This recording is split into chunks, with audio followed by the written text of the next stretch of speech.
Hello dear student, আমরা আজকে শিখবো কীভাবে ত্রিকোণমিতির টেবিলটা সহজে মনে রাখা যায়। তো প্রথমে কী করবে, এখানে 0 1 2 3 4 লিখে দেবে, তারপরে সবগুলো নিচে 4 দিয়ে দেবে, 4, তারপরে এগুলোর মধ্যে কি রুট দিয়ে দেবে।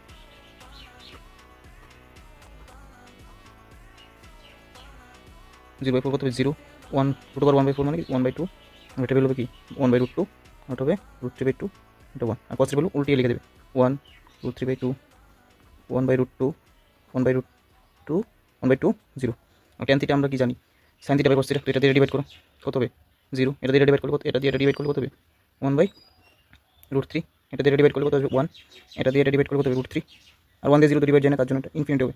আর কট কি ট্যানটা উল্টো করে লিখে দেবো 1 2 ইনফিনিটি √3 1 1/√3 0, আর কস থিটা হবে সাইনের উল্টোটা, আর এটা নিচে কিছু নেবে 1/0 মানে কী হবে ইনফিনিটিভ,